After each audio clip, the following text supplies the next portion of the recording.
Hello guys, welcome back to our channel. This is Niranjan Jarala. ఎట్లుంటారు అందరు మంచిగా? నేనైతే సూపర్గా ఉన్నా అండ్ మీరు కూడా బాగున్నారని చెప్పేసి అయితే అనుకుంటున్నాను. అండ్ ఈ వీడియో స్టార్ట్ చేసే ముందు ఇంకా మన ఛానల్ ఎవరైతే లైక్ చేయకపోతే లైక్ చేయండి, షేర్ చేయండి అండ్ సబ్స్క్రైబ్ చేసుకోవడం మాత్రం మర్చిపోకండి. అండ్ ఇప్పుడే నేనైతే సలార్ మూవీ అయితే చూసేసి వచ్చేసాను.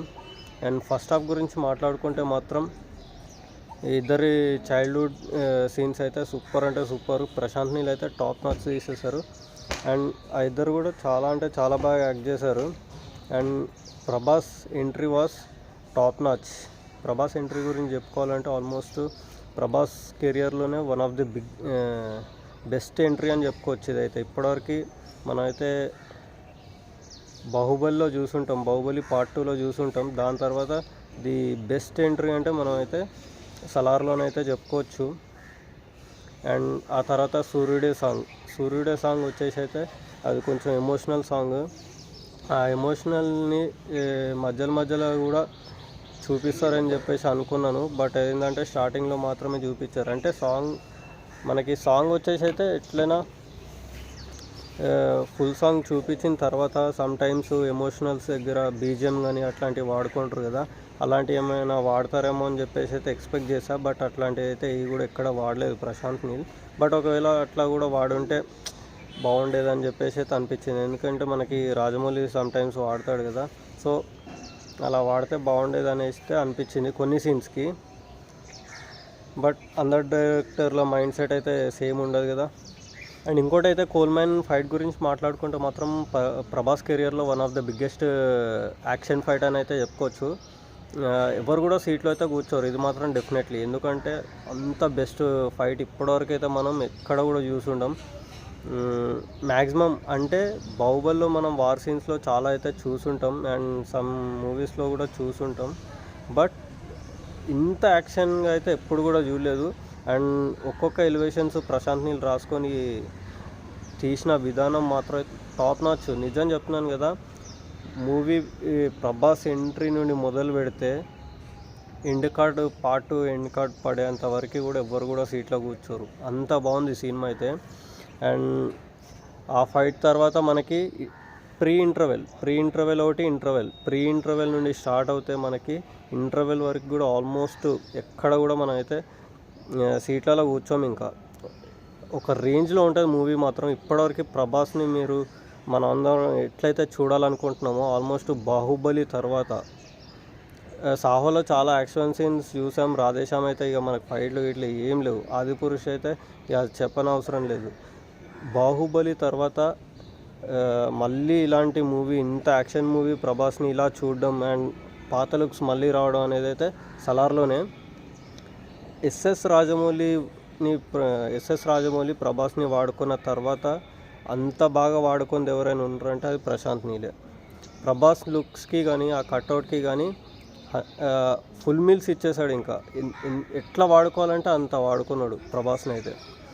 అండ్ ఆ 70mm స్క్రీన్లో చూస్తుంటే మాత్రం ప్రభాస్ని అయితే అసలు రెండు కళ్ళు అయితే సరిపోలేదు ఎవరికి కూడా. నిజంగా ఈలలు, ఆ కేగలు, ఆ ఎలివేషన్స్ నిజంగా చూస్తుంటే అయితే మైండ్ పోయిందని చెప్పుకోవచ్చు నిజంగా అయితే. ఆ తర్వాత ఇంటర్వెల్ తర్వాత మనకి అసలైన కథ అనేది మొత్తం, అసలైన స్టోరీ మొత్తం కూడా మనకి ఇంటర్వెల్ తర్వాతే ఉంటుంది. ఇంటర్వెల్ వచ్చేసి అయితే ఇంటర్వెల్ బ్యాంక్ మొత్తం కూడా మనకి ఫ్లాష్ బ్యాక్ చూపిస్తారు. ఫ్లాష్ బ్యాక్ తర్వాత మనం ఇంకా డైరెక్ట్ ఇంటర్వెల్ ముందు ఒక షార్ట్ ఉంటుంది మనకి, ప్యాంజర్ మీద నుండి ఇట్లా ఎంట్రీ చేసి ఇంటర్వెల్ వస్తుంది. అది మాత్రం ఇంకా టాప్ నాచ్, అసలు వేరే లెవెల్లో తీసిర్రు. దీనికి భువన్ గౌడ్ సినిమాటోగ్రఫీ చేశాడు. అతను మాత్రం అయితే చించేశాడు, పేకాట ఆడేసుకున్నాడు అని చెప్పుకోవాలి. సినిమాటోగ్రఫీ మాత్రం, స్క్రీన్ ప్లే కానీ సినిమాటోగ్రఫీ కానీ నిజం చెప్పాలంటే పేకాట ఆడేసుకున్నారు. అండ్ డైరెక్షన్ కూడా, ప్రశాంత్ నీల్ డైరెక్షన్ కూడా పేకాట ఆడేశాడు. అండ్ సెకండ్ హాఫ్ వస్తే మాత్రం మొత్తం కూడా మనకి కాన్సార్, మనకి కేజీఎఫ్లో ఏదైతే నరాచిని క్రియేట్ చేశాడో అదే సలార్లో మనకు వచ్చేసే కాన్సార్ని అయితే క్రియేట్ చేశాడు. అదొక ప్రపంచం. ఆల్మోస్ట్ మనం ఆ కాన్సార్ ప్రపంచం చూపిస్తుంటే వేరే ప్రపంచానికి వెళ్ళిపోయినట్టు ఉంటుంది సీరియస్లీ. ఇప్పటివరకు నేను చూసిన డైరెక్టర్లు ఎవరు కూడా సినిమాకైతే ఒక వరల్డ్ని, ఒక ప్రపంచాన్ని అయితే సృష్టించలేదని చెప్పుకోవచ్చు. అది ప్రశాంత్ నీల్ వల్లనే సాధ్యం. కేజీఎఫ్లో నరాచిని ఎట్లయితే క్రియేట్ చేశాడో సలార్లో కాన్సార్ని కూడా అలాగే క్రియేట్ చేశాడు. అసలు కథ ఏందనేది అందరూ సినిమా చూడండి, రివ్యూలోనే చెప్తే అయితే మీకు ఇంకా సినిమా చూసి కూడా వేస్ట్. సో నేనైతే కథ అయితే రివీల్ చేయాలనుకోవట్లేదు. అసలైన కథ మొత్తం కూడా సెకండ్ హాఫ్లో ఉంటుంది. అసలు ప్రభాస్ దేవా కాన్సార్కి ఎందుకు వెళ్తాడు, ఏంటి, రాజమనార్ వర్ధమనార్ వీళ్ళిద్దరు శత్రువులు ఎలా అవుతారు, తర్వాత ఎలా కలుసుకుంటారు, ఏందనేది కథ మొత్తం కూడా మనకి కాన్సార్లో ఉంటుంది. ఇది ఒక టోటలీ డ్రామా. ఈ స్టోరీ మొత్తం కూడా మ్యాక్సిమం పృథ్వీరాజ్ అండ్ ప్రభాస్ కాన్సార్ వీటి మధ్యనే జరుగుతుంది. ఇదంతా ఒక ఆర్మీ. టోటల్ స్టోరీ అయితే నేను రివీల్ చేయాలని అనుకోవట్లేదు. సెకండ్ హాఫ్లో అయితే ఒక్కొక్క ఎలివేషన్స్, ఒక్కొక్క ఫైట్లు అయితే చొక్కాలు చింపేసుకుంటారు, నిజం చెప్తున్నాను నేనైతే. అండ్ క్లైమాక్స్ మాత్రం బ్లడ్ షాట్, షర్ట్ మొత్తం తీసేసి బ్లడ్ షాట్ తోటి వస్తాడు, అదైతే ఇంకా టాప్ నచ్. అండ్ జైల్లో ఉన్న సీన్స్ కూడా కొన్ని ఉంటాయి. ఆ సీన్స్ ఒకటి, మళ్ళీ కాలు నరికేది ఒకటి, తల నరికేది, అండ్ మధ్యలో ఒక ఫైట్ వస్తే మనకి ట్రైలర్లో చూపించుంటారు ఆల్రెడీ. ఏంటంటే మనకి కత్తులు ఇట్లా వస్తాయి చూసిన వెనకాల మొత్తం, ఆ ఫైట్ కూడా టాప్ నాచ్ ఉంటుంది.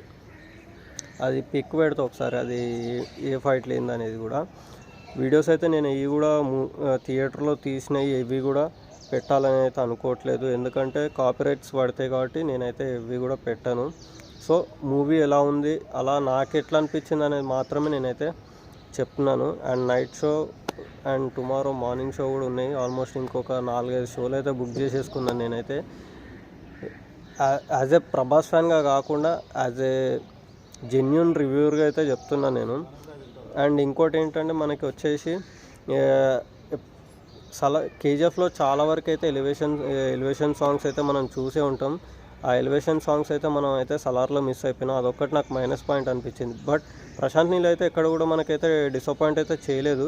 బట్ ఏంటంటే ఎలివేషన్ సాంగ్స్ ఉంటే మాత్రం ఇంకా నెక్స్ట్ లెవెల్ వెళ్ళిపోయేది సినిమా మాత్రం. అట్లీస్ట్ ఒక్క ఎలివేషన్ సాంగ్ ఉన్నా కానీ ఎవరైనా ఫ్యాన్స్ ఆల్మోస్ట్ వెయిట్ చేస్తారు కదా, ఎలివేషన్ సాంగ్ ఎప్పుడు వస్తుంది. ఐటమ్ సాంగ్ లేదు ఇందులో, ఎలివేషన్ సాంగ్ లేదు, ఇలాంటివి చాలా కూడా కోరుకుంటారు. బట్ సినిమా మొత్తంలో నాకు తెలిసి అయితే ఒక 4 ఫైట్స్ ఉంటాయి, మిగతా మొత్తం కూడా సినిమా డ్రామా మీదనే నడుస్తుంది. ఆ 4 ఫైట్స్ తోటి ఆల్మోస్ట్ ఇంకా చించవతలు పడేసిండని అయితే చెప్పుకోవచ్చు. అండ్ ఈ మూవీకి వచ్చేసి అయితే నేను రివ్యూ 3.75 అయితే ఇస్తున్నా 5కి. అండ్ ఇంకా మూవీ ఎవరైనా చూడకపోతే చూడండి. అండ్ ప్రతి ఒక్కరైతే ఈ మూవీని అయితే థియేటర్లోనే చూడండి, ఎవరు కూడా పైరసీని అయితే ఎంకరేజ్ చేయకండి. అండ్ ఐ హోప్ ఈ వీడియో అయితే మీకు నచ్చిందని చెప్పేసి అనుకుంటున్నా, నా రివ్యూ కూడా మీకు నచ్చిందని చెప్పేసి అయితే అనుకుంటున్నా. ఇన్కేస్ ఈ వీడియో కానీ మీకు నచ్చినట్టయితే లైక్ చేయండి, షేర్ చేయండి, అండ్ సబ్స్క్రైబ్ చేసుకోవడం మాత్రం మర్చిపోకండి. మళ్ళీ చెప్తున్నాను, ప్రభాస్ అయితే ఆల్మోస్ట్ ప్రభాస్ కానీ, శృతి హాసన్ కానీ, జగపతి బాబు కానీ, పృథ్వీరాజ్ కానీ ఆల్మోస్ట్ అందరూ కూడా వాళ్ళ పర్ఫార్మెన్స్ అయితే టాప్ నాచ్ ఇచ్చేశారు. అండ్ ప్రశాంత్ నీల్ డైరెక్షన్ కానీ, భువన్ కూడా సినిమాటోగ్రఫీ కానీ, అండ్ రవి బసూర్ మ్యూజిక్ అయితే ఆల్మోస్ట్ మీరు కేజీఎఫ్ని మైండ్లో పెట్టుకొని అయితే చూడకండి ఈ మూవీని, ఎందుకంటే చాలామంది కేజీఎఫ్లో ఉన్న బీజిఎం అయితే ఇందులో లేదు అని చాలామంది డిసప్పాయింట్ అవుతున్నారు. ఏ మూవీకి ఇచ్చే బీజిఎం ఆ మూవీకే ఇస్తారు. ప్రతిది ఈ మూవీకి ఇచ్చిండు కదా, ఈ మూవీకి ఇచ్చినట్టే సలార్లో కూడా ఇవ్వాలంటే మాత్రం అది కుదరదు ఎవరికి కూడా, ఎందుకంటే ఆ స్టోరీని బట్టి, ఫైట్స్ని బట్టి కానీ ఆ బీజిఎం అనేది వస్తుంది, కథను బట్టి వస్తుంది బీజిఎం. కానీ ఏదో కేజీఎఫ్లో కొట్టిండు అని చెప్పేసి ఆ ఎలివేషన్స్ ఈడపండు, ఈ ఎలివేషన్స్ ఆడపండు. సో ఎవరిచ్చే పర్ఫార్మెన్స్ అయితే వాళ్ళైతే 100 out of 100 ఇచ్చిండ్రని చెప్పి అయితే అనుకుంటున్నాను. అందరూ కూడా ఈ మూవీని అయితే థియేటర్లోనే చూడండి. నేనైతే ఈ మూవీ ఎంత లేదన్నా కానీ ఒక 1,500 crores అయితే బరాబర్ కొడుద్దని చెప్పేసి అయితే అనుకుంటున్నాను, చూద్దాం. అండ్ ఐ హోప్ ఈ వీడియో అయితే మీకు నచ్చిందని చెప్పేసి అనుకుంటున్నాను. ఈ వీడియో కానీ మీకు నచ్చినట్టయితే లైక్ చేయండి, షేర్ చేయండి, అండ్ సబ్స్క్రైబ్ చేసుకోవడం మాత్రం మర్చిపోకండి. This is Niranjan Terala signing off, and see in the next vlog.